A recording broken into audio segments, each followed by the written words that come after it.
peduli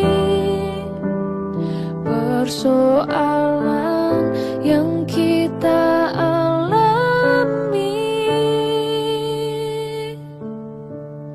Namun satu yang Dia minta, agar kita percaya sampai mujizat menjadi nyata.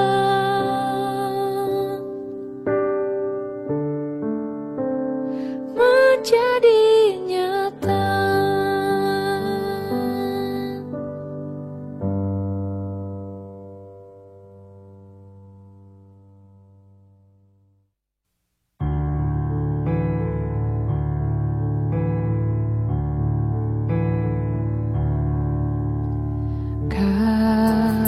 Kasih pasti lemah lembut,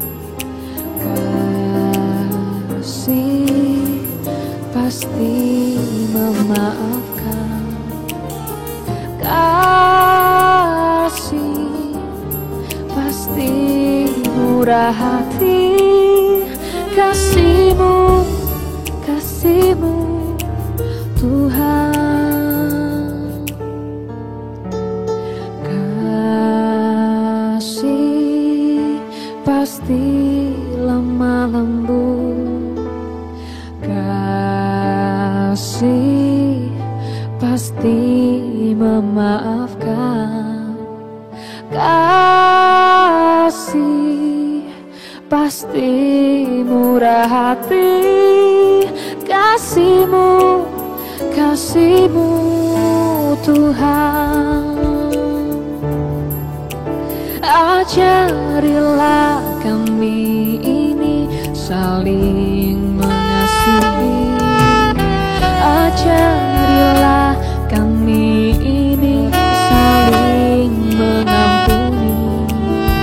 Ajarilah kami ini kasih-Mu ya Tuhan. Kasih-Mu kudus tiada batasnya.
Salam, puji Tuhan, kita bersyukur pada sore hari ini kita dapat berkumpul di rumahnya yang kita kuduskan untuk mengikuti ibadah kita.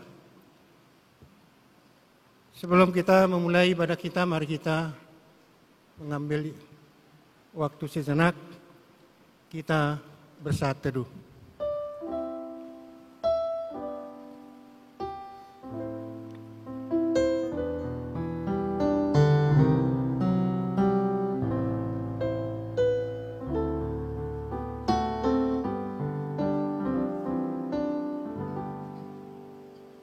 Kita naikkan pujian kita bernyanyi.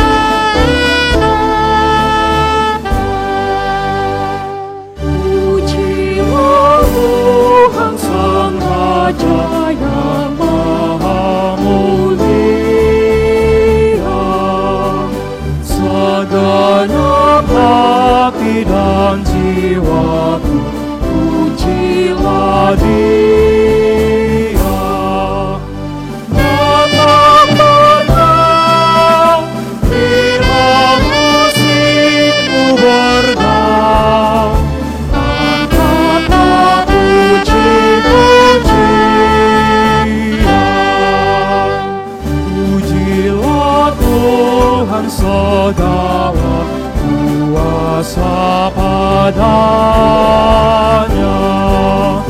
Sayap kasih-Nya yang aman mendukung anaknya. Tiada terpilih yang kepadamu diberi, tiada itu kau rasa. Pujilah Tuhan yang bijak, mengubah tubuhmu. Dalam kasih-Nya seluruh hidupmu tertuntun. Hatimu kan berulang kali engkau oleh sayap-Nya terlindung.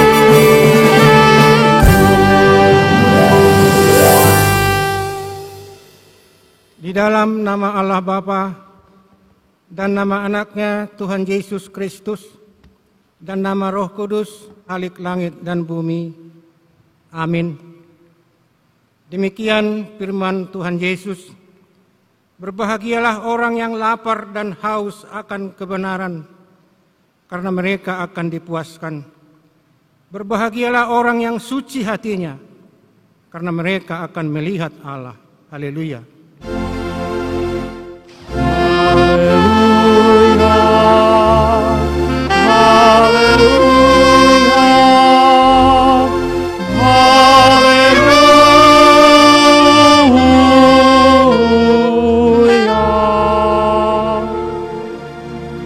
Kita berdoa. Ya Tuhan Allah Bapa kami yang di sorga, kami mohon kepadamu, berikanlah kepada kami roh kebenaran dan damai, agar kami mengetahui kehendak-Mu. Dan tolonglah kami, agar kami dapat melaksanakannya dengan segenap kekuatan kami. Karena anak-Mu, Tuhan Yesus Kristus Tuhan kami. Amin. Jemaat persilakan duduk kembali.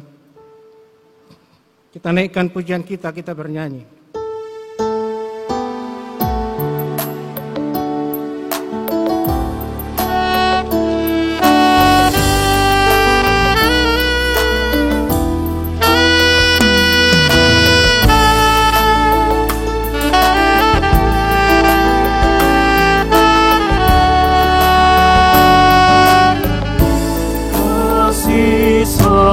Setiamu sungguh lebih baik, lebih berharga dari hidupku. Maka bibirku mendatangkan Kau, kasih setiamu sungguh lebih baik. Seumur hidup puji Engkau, tunaikan dalam nama-Mu. Kasih setiamu lebih berharga dan lebih baik dari hidupku. Jemaat yang dikasihi Tuhan kita, marilah kita mendengar firman Tuhan sebagai pendahuluan khotbah pada minggu kita pada sore hari ini, yang terambil dari kitab Pengkhotbah pasal yang kedua, dimulai dari ayat yang ke-18 sampai dengan ayatnya yang ke-23. Demikian firman Tuhan. Aku membenci segala usaha yang kulakukan dengan jerih payah di bawah matahari, sebab aku harus meninggalkannya kepada orang yang datang sesudah aku.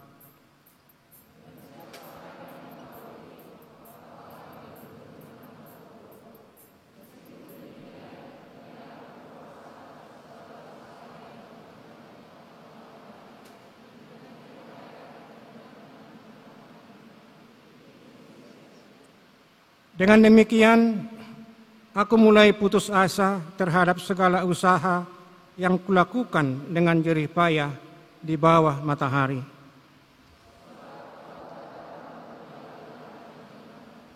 Pengetahuan dan kecakapan, maka ia harus meninggalkan bahagiannya kepada orang yang tidak berlelah-lelah untuk itu. Ini pun kesia-siaan dan kemalangan yang besar. Apakah faedahnya yang diperoleh manusia dari segala usaha yang dilakukannya dengan jerih payah di bawah matahari dan dari keinginan hatinya? Seluruh hidupnya penuh kesedihan dan pekerjaannya penuh kesusahan hati. Bahkan pada malam hari hatinya tidak tentram. Ini pun sia-sia. Demikian pembacaan firman Tuhan kita. Berbahagialah setiap orang yang mendengarkan firman Allah, yang menghayati serta melakukannya. Amin. Kita naikkan pujian kita bernyanyi.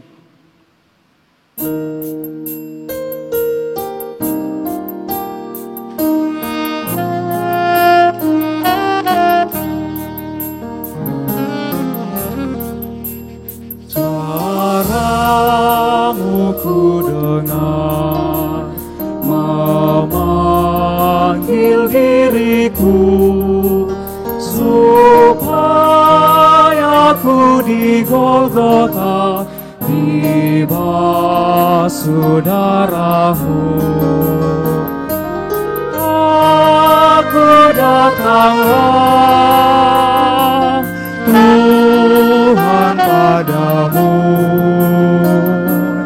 dalam darahmu kudus sucikan diriku.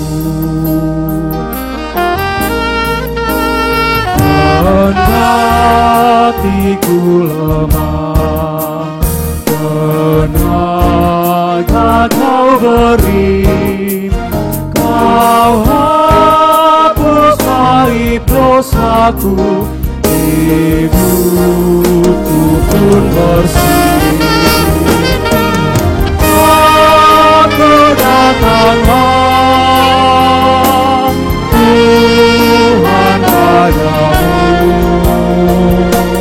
dalam darahmu kudus sucikan diriku.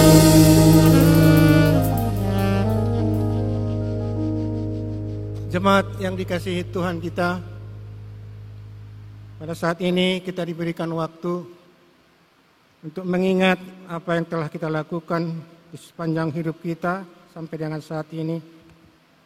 Untuk itu kita dikasih kesempatan untuk datang kepadanya, untuk bersembah sujud di hadapannya, memohon pengampunan dosa-dosa kita.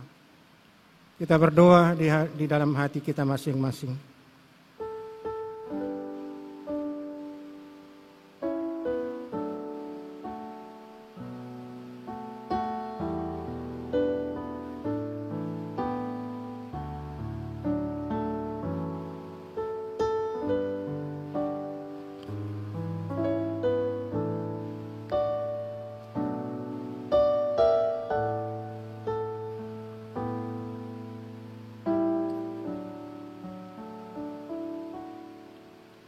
Bapa kami yang di sorga, yang maha kuasa, kami datang menyembah di hadapan-Mu, menyeru memanggil nama-Mu karena kami susah dan gelisah oleh karena dosa kami.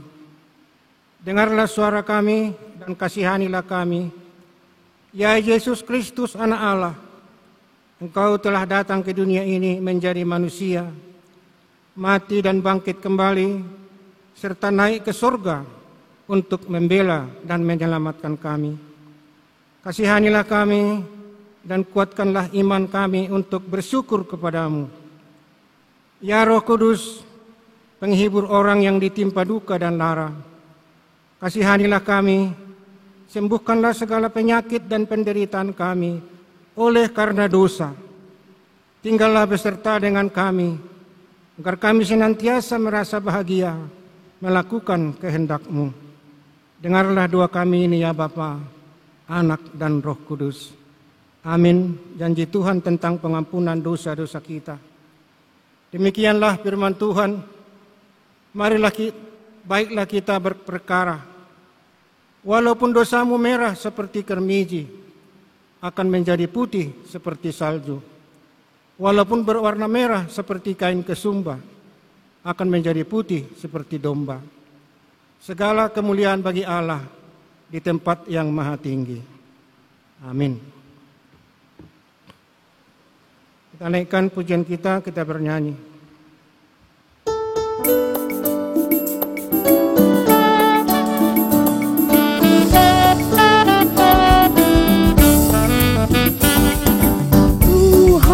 Kau gembala kami, dukun kami domba-Mu.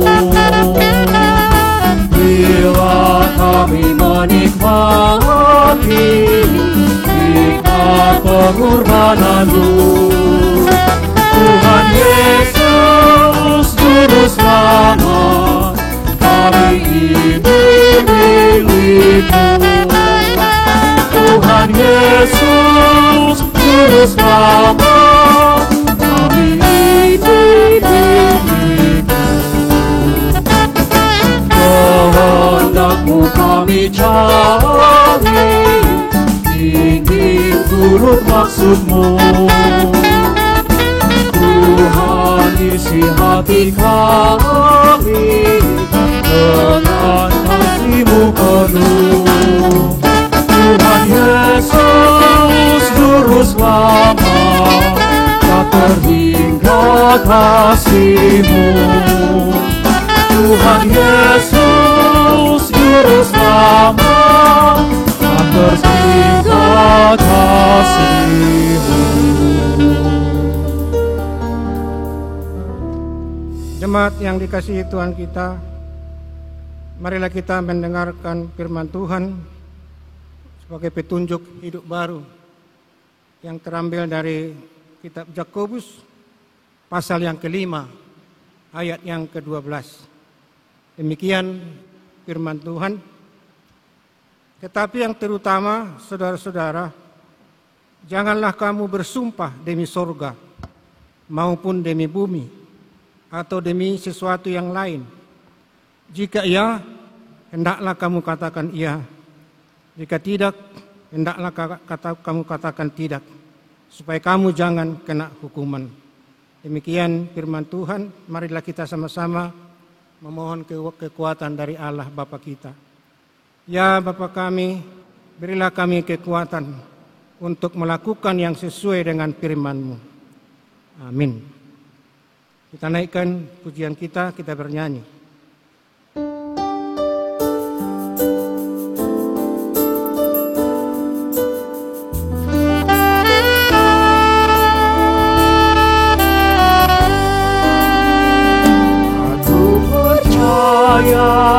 Allah yang kekal, yang oleh sabda kita kenal, Bapa pencipta alam semesta, yang mengasihi manusia.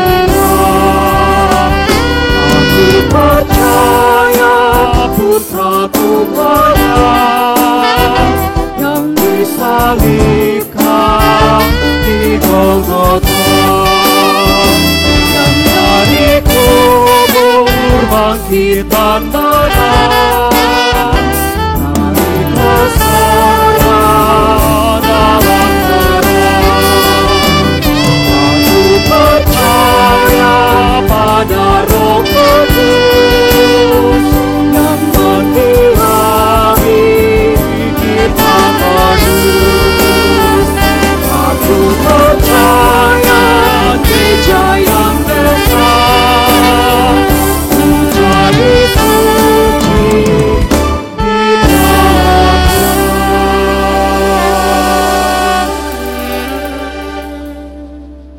yang dikasihi Tuhan kita, marilah kita bersaksi mengikrarkan pengakuan iman kita bersama jemaat pada segala abad di seluruh dunia ini.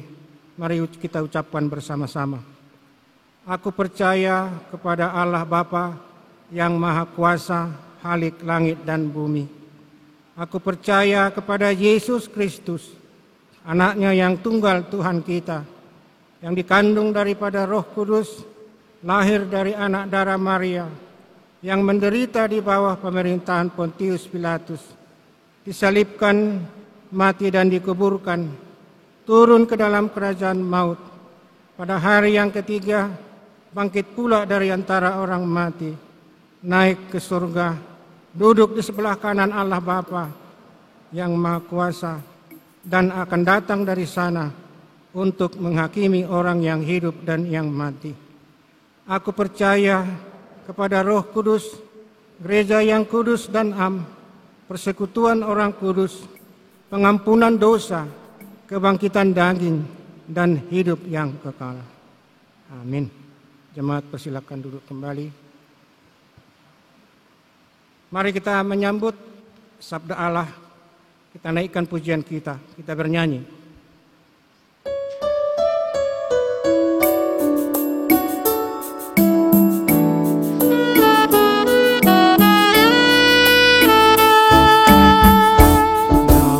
Yesus termulia di atas segala nama, ada di dalam namanya semuanya menyembah, yang di bumi dan di sorga menyebarkan kemuliaan. Segala lidah pun berkata, Yesus Kristus itu Tuhan.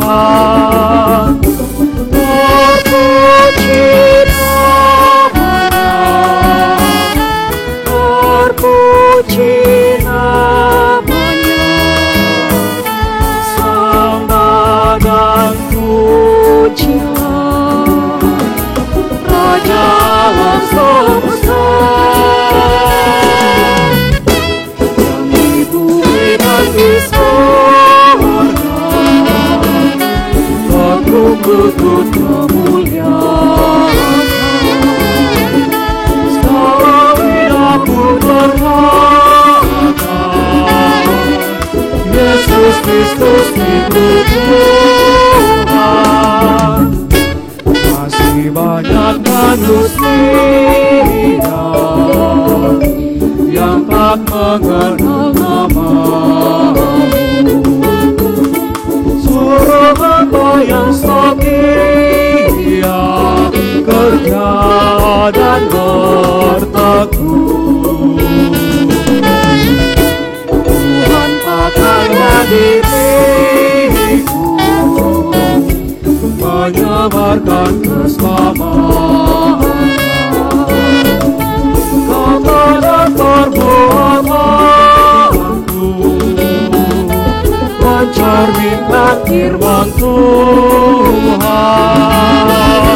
Terpuji namanya, terpuji namanya, puji-ku sembah Raja alam semesta.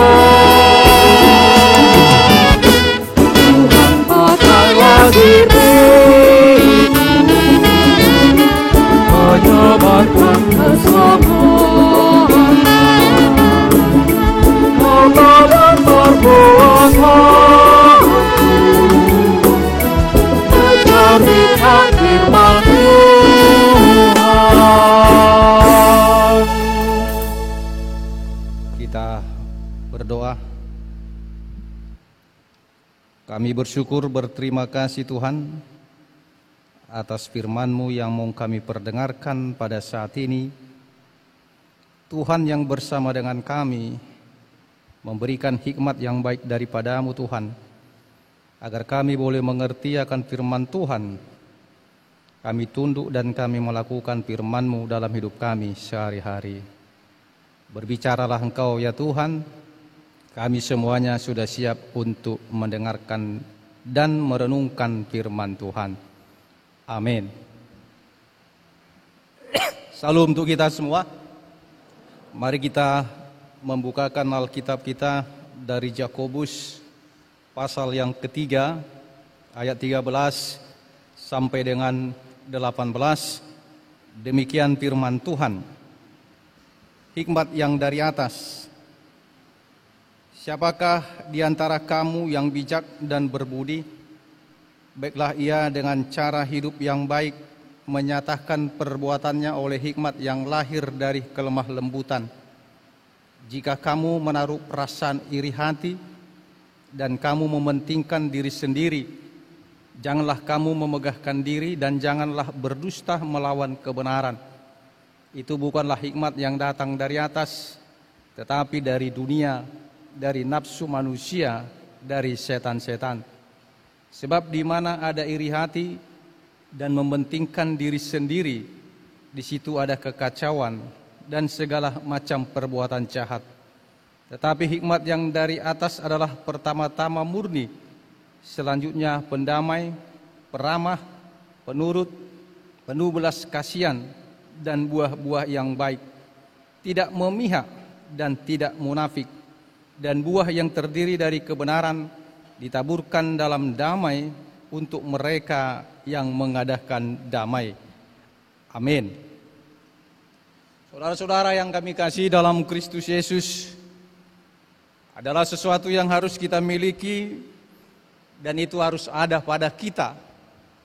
Kita adalah sebagai bagaimana perpanjangan tangan Tuhan, yang dimana adalah untuk selalu menyatakan kebaikan dan selalu berbuat baik kepada siapa saja, dan itulah satu anugerah yang kita dapat sebagai ahli waris dan kita adalah anak-anak Tuhan.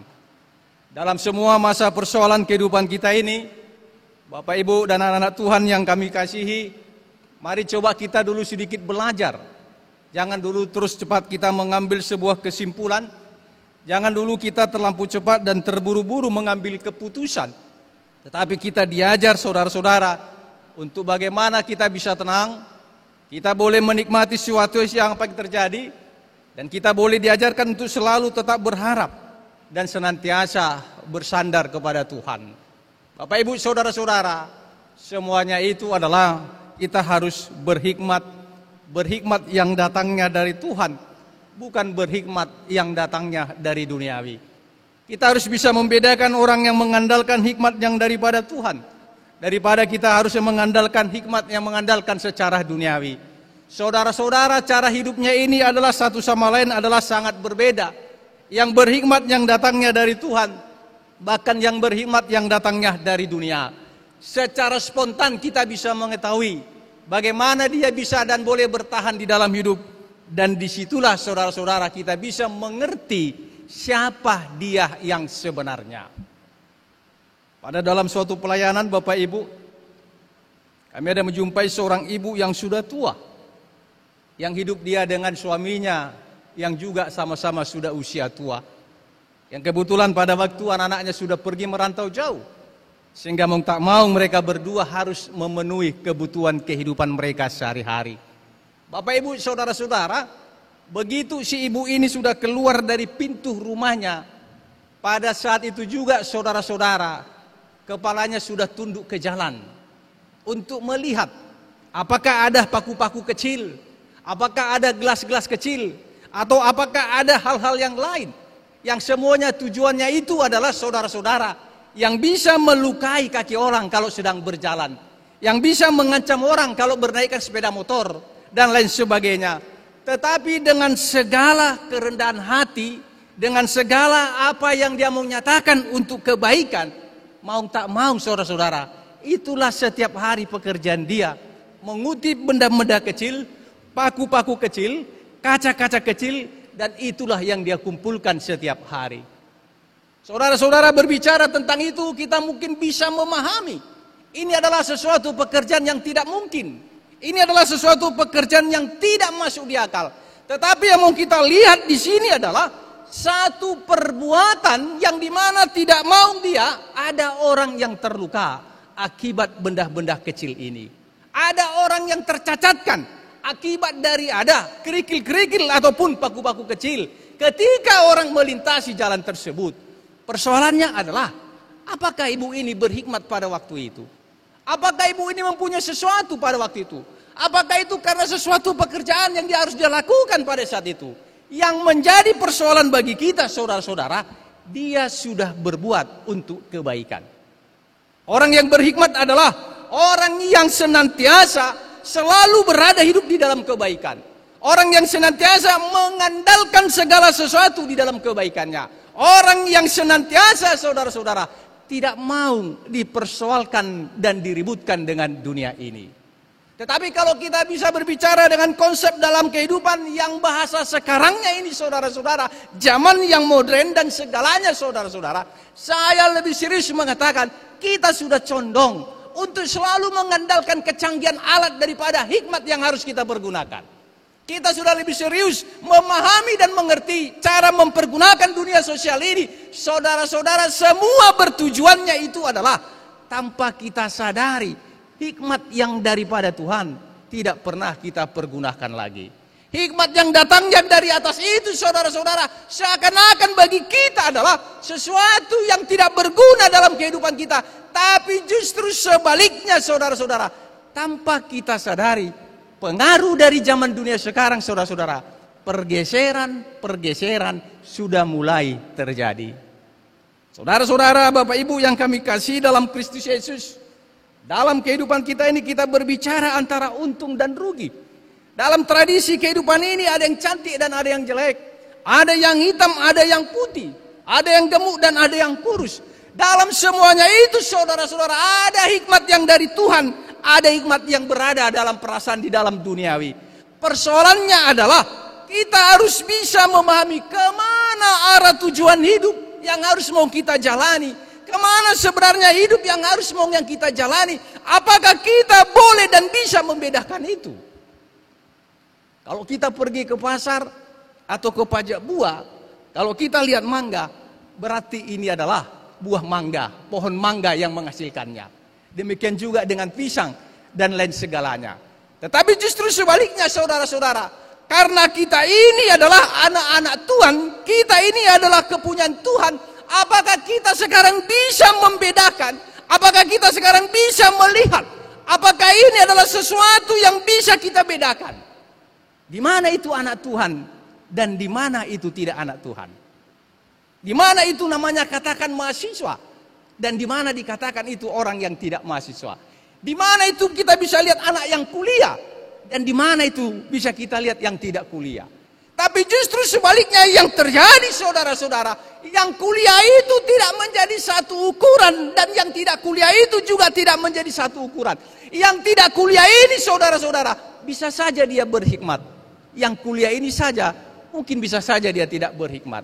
Karena itu, saudara-saudara, tentang yang berhikmat ini adalah bukan persoalan tingginya sekolah, bukan persoalannya tingginya intelektual, bukan tingginya apa yang dia dapat, tetapi adalah bagaimana dia mensetarakan kehidupan ini dan bisa memahami satu arah dan tujuan, sehingga dalam hal ini, saudara-saudara, berhikmat itu adalah sangat penting sekali. Bagaimana kita boleh bisa mendapatkan hikmat yang datangnya dari atas? Bagaimana kita boleh bisa mengetahui hikmatnya itu datangnya dari Dia?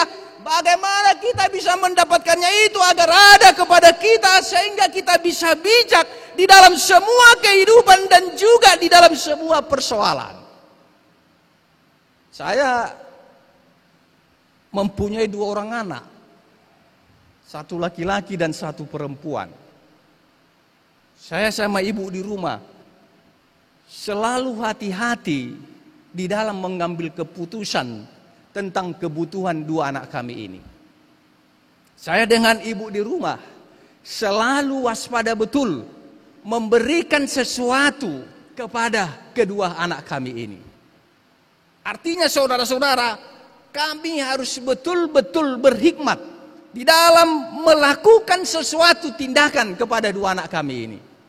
Agar satu sama dengan yang lain tidak tersakiti di dalam semua keputusan dan kebijakan yang kami ambil untuk mereka berdua. Sehingga oleh karena itu saudara-saudara, di dalam semuanya itu kita harus bisa mempunyai satu teori. Dalam semuanya itu kita harus bisa memahami saudara-saudara. Agar satu sama lain tidak terlukai, agar satu sama lain tidak tersakiti, agar semuanya itu boleh menyenangkan dan bisa mendapatkan kesenangan dari kami sebagai orang tuanya. Saya dari satu sisi, orang selalu mengatakan pendeta itu adalah profesi. Tapi dari satu sisi saudara-saudara, orang mengatakan pendeta itu adalah pelayan Tuhan. Saudara-saudara, kedua hal ini saya harus berhikmat untuk bisa mendudukan yang dimana itu profesi, yang dimana itu adalah sebagai pelayan Tuhan. Sehingga di dalam semuanya saudara-saudara, orang bisa melihat bahwa pendeta itu dari satu sisi bisa menjadi seorang profesi, dari sisi lain dia bisa menjadi seorang pelayan Tuhan. Kalau memimpin sidang, memimpin sermon, memimpin rapat, itulah profesi saya. Saya harus bijak di sana, mengambil keputusan yang tidak bisa menyakiti beberapa orang yang ikut di dalam rapat tersebut.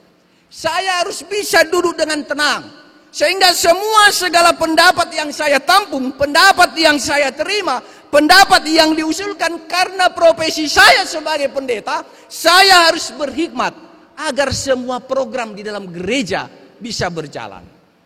Tetapi karena saya adalah sebagai pelayan, saya harus melayani jemaat Tuhan. Mau tidak mau, satu kali dalam 24 jam saya selalu menantikan telepon. Apakah ada jemaat saya membutuhkan pelayanan? Apakah ada jemaat saya yang menunggu saya untuk berdoa datang ke rumah sakit? Yang menunggu saya datang untuk berdoa ke rumahnya? Yang menunggu saya untuk melayani dalam hal apa yang dia alami? Jadi semuanya itu saudara-saudara, kita harus dapat memahami, bisa membedakan sebagai profesi, bisa membedakan sebagai pelayan. Oleh karena itu saudara-saudara, semua yang kita dapat itu, itulah yang dikatakan yang berhikmat itu. Jadi kalau kita juga sebagai mahasiswa, saya mohon maaf bagi anak-anak Tuhan yang sedang kuliah, berhikmatlah Anda di situ. Karena apapun dibilang, saya dulu kuliah. Apapun dibilang kiriman yang dikirim oleh orang tuamu itu tak cukup itu untuk 1 bulan. Tapi mau saya katakan, berhikmatlah mempergunakan yang daripada orang tuamu itu. Jangan kau pakai hikmat yang datangnya dari duniawi, sehingga ketika dikirim langsung cepat kau telepon, kurang ini mah. Beli bedakku saja sudah berapa, beli buku saja sudah berapa, untuk nyusun ini lagi sudah berapa. Berhikmatlah kita di situ saudara-saudara. Bukan persoalan jumlahnya yang banyak, bukan persoalan jumlahnya yang sedikit. Tetapi karena kita berhikmat, kita bijak dan kita bijaksana, saudara-saudara, seberapapun itu, saudara-saudara, itu pasti cukup. Tetapi karena Anda tidak bijak, tidak mempunyai hikmat, seberapa banyak pun dikirim orang tuamu, Anda pasti tetap kurang. Berhikmatlah di sini saudara-saudara. Artinya saudara, mengajari kita sebagai kepunyaan Tuhan, menerangkan kepada kita saudara-saudara, apapun yang dibilang, kalau tidak berhikmat, saudara-saudara, kita akan masuk ke dalam sebuah pencobaan. Kita akan masuk ke dalam sebuah hal yang tidak kita inginkan.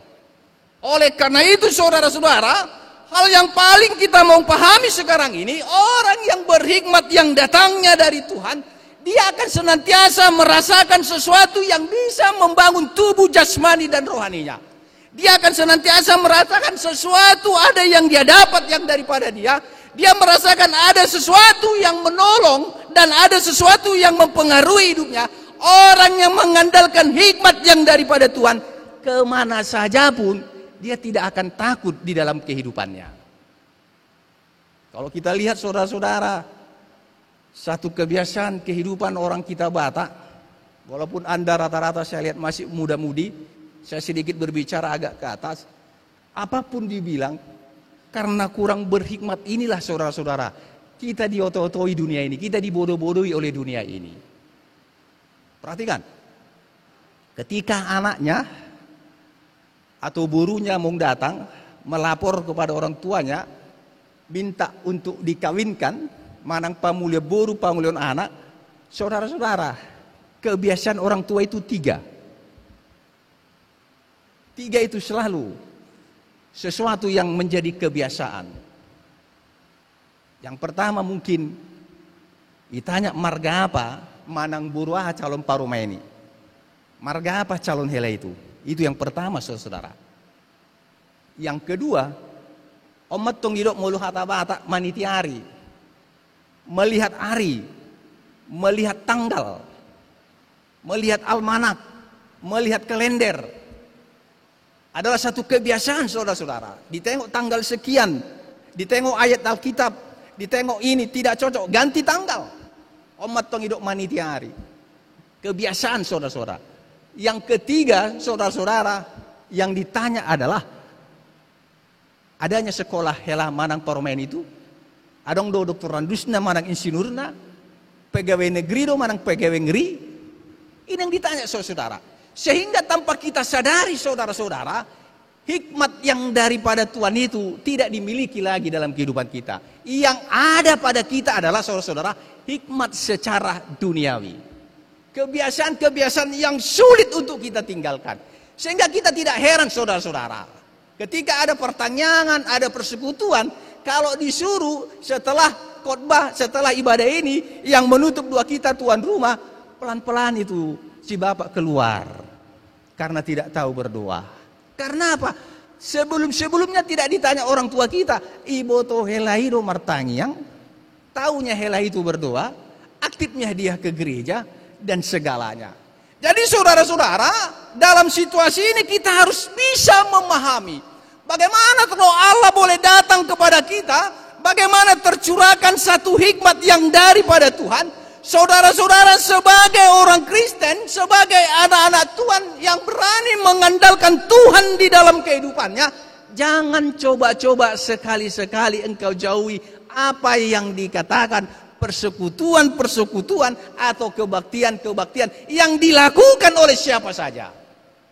Karena apapun itu semuanya saudara-saudara, itu akan membalut kamu, membekali kamu, memotivasi kamu. Karena apa yang kamu dengar di dalam firman Tuhan, itu adalah bagian dari pekerjaan Tuhan. Oleh karena itu Bapak Ibu, oleh karena itu saudara-saudara yang kami kasih, berhikmatlah kita. Berhikmat di dalam nuansa kekacauan, berhikmat di dalam nuansa memilih jodoh, berhikmat di dalam dunia perkuliahan, berhikmat kita di sana. Kalau tahunya orang tua kita susah, kalau tahunya orang tua kita pas-pasan di kampung, kalau tahunya masih banyak lagi tanggungan, berhikmat Anda yang di kota Medan ini, di dalam menggunakan fasilitas yang diberikan oleh orang tuamu. Bagaimana engkau boleh sekolah setinggi-tingginya, bagaimana engkau boleh mencapai cita-cita seperti apa yang kau inginkan. Tahun 93 saya masuk ke STT HKBP Pematang Siantar. Kami diseleksi dan saya lulus pada waktu itu. Bapak Ibu, anak-anak Tuhan yang kami kasih, dari sekian orang, dari 90 sekian orang, itu 80%. Stambuk kami 93 diberangkatkan oleh seorang ibu untuk kuliah. Karena rata-rata tidak punya bapak. Saya pun tak ada bapak pada waktu itu. Tapi yang mau kami katakan saudara, kami boleh tamat 5 tahun 120 SKS. Kami bisa selesaikan, kami bisa tanggung jawabi karena sudah diberangkatkan oleh mama saya pada waktu itu. Melihat perkembangan dunia sekarang saudara-saudara, karena saya sekarang pelayanan ditempatkan oleh Tuhan Gereja Metodis di UMI, saya melihat dengan diberangkatkan oleh bapak dan mamanya, dengan diberangkatkan dengan fasilitas yang lengkap, dengan diberangkatkan apa saja yang dipenuhi, ketika masuk kepada ujian, ketika masuk pada UAS, ujian akhir semester, semua datang ke meja kami, bermohon supaya anak saya bisa ikut ujian. Kami tanya, apakah bapak kirim uang kuliah dari kampung? Kami kirimnya amak badita. ali bawa benon, songono mana adong na yau, teringat tentang hidup seorang anak itu. Anak-anak Tuhan, kesempatanmu sekarang adalah mengenali, mempelajari hikmat daripada Tuhan. Jadi kalau itu sudah ada pada hatimu, sudah ada pada pikiranmu, sudah menyikapi, melingkupi hidupmu, saudara-saudara, anak-anak yang kami kasih, apapun itu Anda akan bijak. Anda akan berhikmat, Anda tidak akan terpengaruh dengan dunia-dunia lain, Anda tidak akan terpengaruh dengan teman-temanmu, Anda tidak akan terpengaruh kepada hal-hal yang bisa merusak masa depanmu. Karena Anda sudah berhikmat. Saya dulu teringat, karena kami kelas 1, kelas 2, itu harus di asrama. Kelas 3, kelas 4 harus keluar asrama. Artinya biar bisa beradaptasi dengan lingkungan masyarakat setempat. Kelas 5 kami boleh masuk lagi. Catatan saudara, ketika kelas 3, kelas 4 banyak mahasiswa teologi yang gugur berhancuran satu-satu. Karena dia tidak bisa hidup dalam lingkungan yang bebas. Itulah saudara-saudara, kalau yang tidak berhikmat itu sangat gampang terpengaruh, sangat gampang dipengaruhi. Sehingga dengan ajakan sedikit saja, dia tinggalkan perkuliahannya, dia tinggalkan soal-soal yang mau dia kerjakan, dia tinggalkan semuanya. Jadi karena berhikmat saudara-saudara, apapun itu kita bijaksana di situ. Ketika diajak teman, bagaimana kita bisa menjawab, bagaimana teman tidak tersakiti, bagaimana kita tidak terganggu, bijaksana kita di sana. Sehingga segala proses rangkaian perkuliahan bisa kita selesaikan dengan baik. Itulah yang berhikmat itu saudara-saudara. Bisa membedakan sesuatu apa yang mau kita kerjakan, sesuatu apa yang harus tidak kita kerjakan, bisa berada dalam hati dan pikiran kita. Sehingga kita berada dalam situasi yang sulit sebagaimana saja saudara-saudara. Kita boleh hadir di sana. 2 tahun ini seluruh negara tanpa ada terkecuali kena imbas dengan apa yang dikatakan COVID-19. Berkembang lagi virus Omikron katanya. Saya kurang tahu apakah tahun ke depan menjadi COVID sinetron, saya kurang tahu. Yang bisa merusak kita semuanya. Tapi yang mau kita lihat saudara-saudara, kelanggengan gereja di dalam pelayanan dan melayani umat Tuhan tidak pernah terganggu. Justru berjalan dengan normal. Itulah hikmat yang mau kita lihat. Bapak Ibu, saudara-saudara, ada sesuatu yang mau kami katakan. Di dalam kita akan menyimpulkan, menceritakan, menyelesaikan firman Tuhan pada saat ini.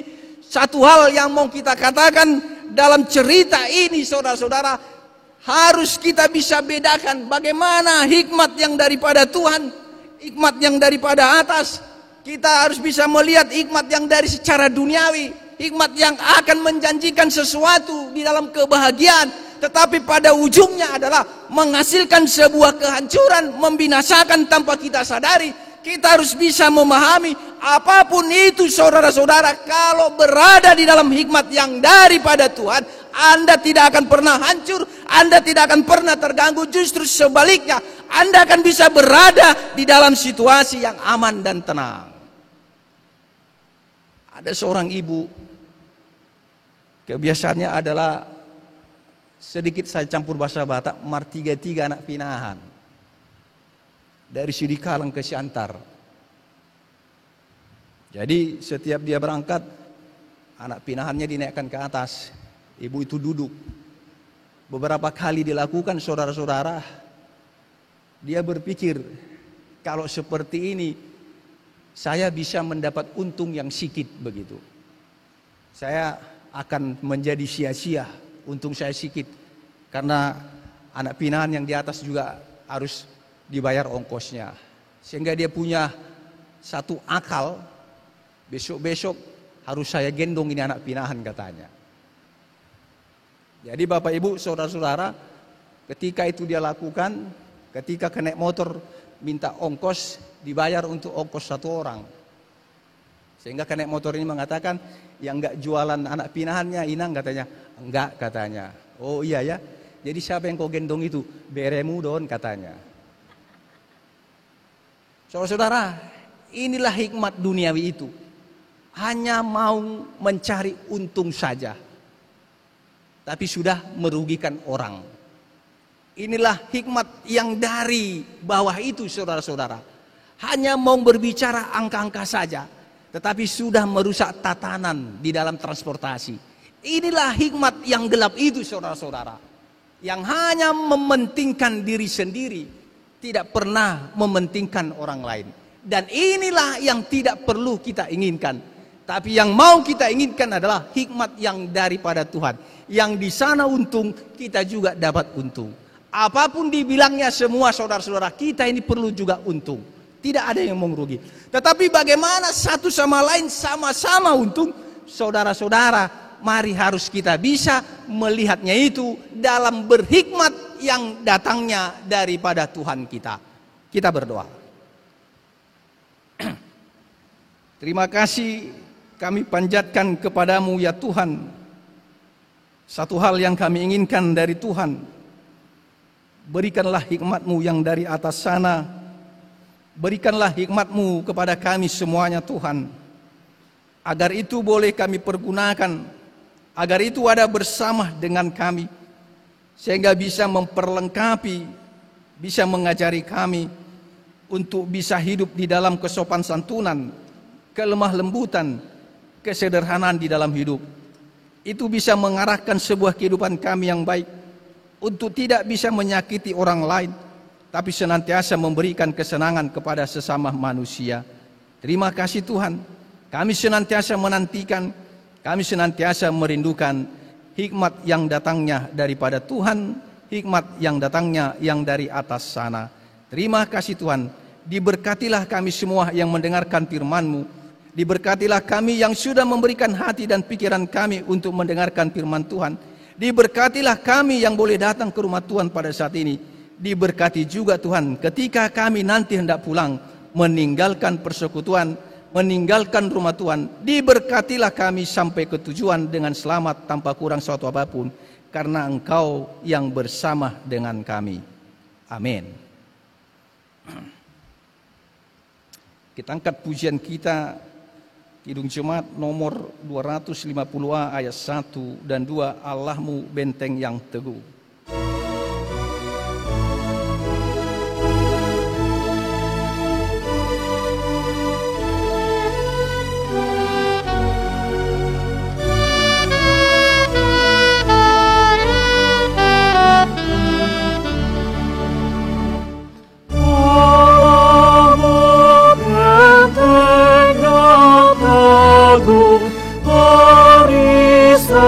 Dan senjata, betapapun sengsaramu, pertolongannya nyata. Si jahat yang geram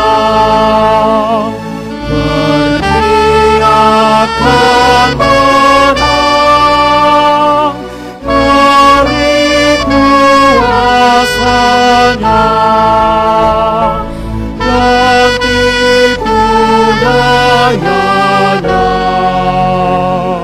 di bumi tak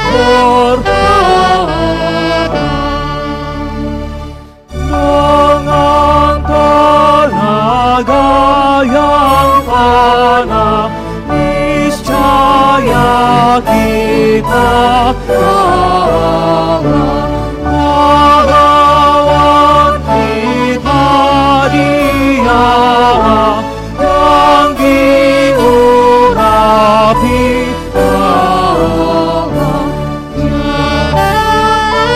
namanya, Sang Kristus murnilah, Tuhanku yang esa, Panglima semesta, niscaya Dia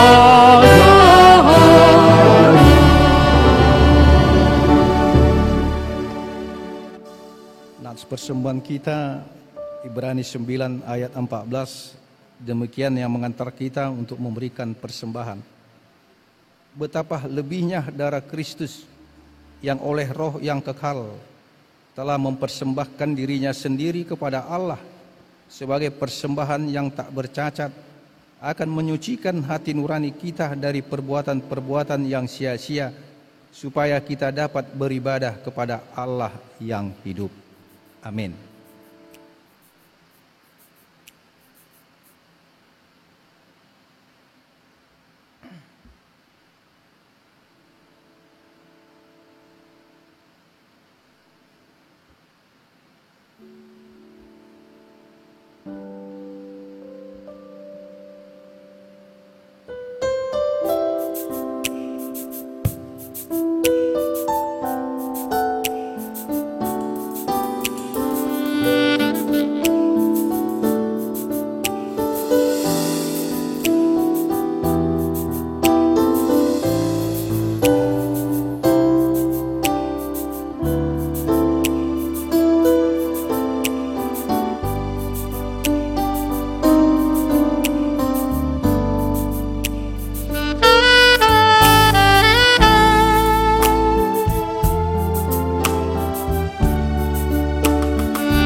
kita bangkit berdiri bersama-sama.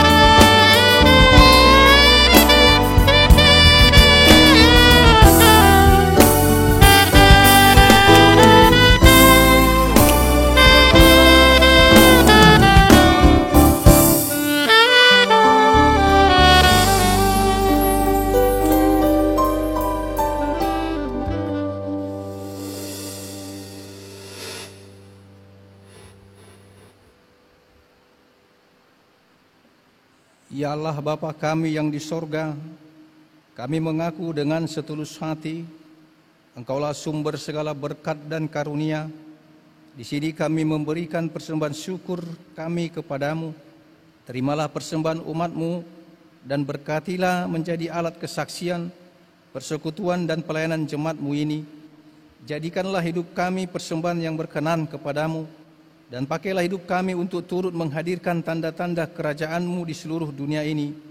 Kasih, keadilan, dan damai sejahtera sukacita, bukalah hati kami oleh Roh Kudus-Mu, agar kami senantiasa mengucapkan syukur kepadamu di dalam nama Yesus Kristus Tuhan kami. Amin. Mari bersyukur semua atas kebajikan Tuhan, kasih perjanjiannya sungguh nyata selamanya. Dia yang mengingat kita dalam susah dan derita, kasih perjanjiannya sungguh nyata selamanya.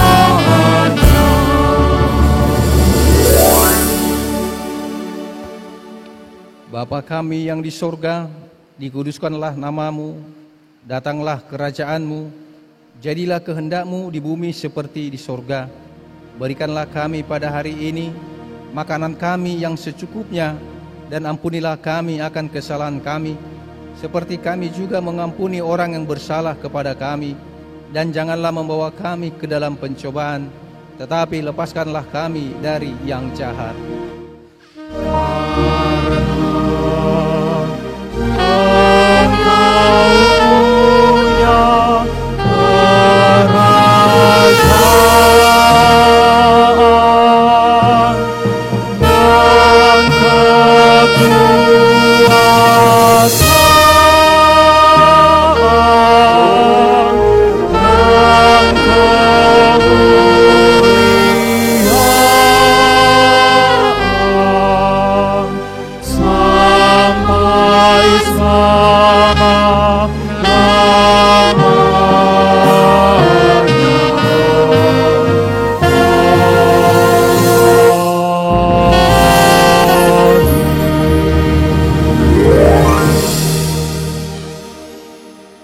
Memberkati engkau dan melindungi engkau. Tuhan menyinari engkau dengan wajah-Nya dan memberi engkau kasih karunia. Tuhan menghadapkan wajah-Nya kepadamu dan memberi engkau damai sejahtera. Amin.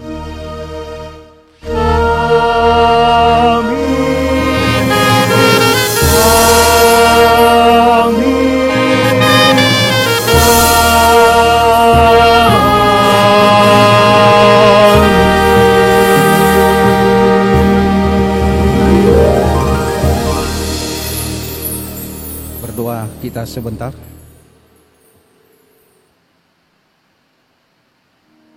Amin. Terima salam dari kami. Salam untuk kita semuanya.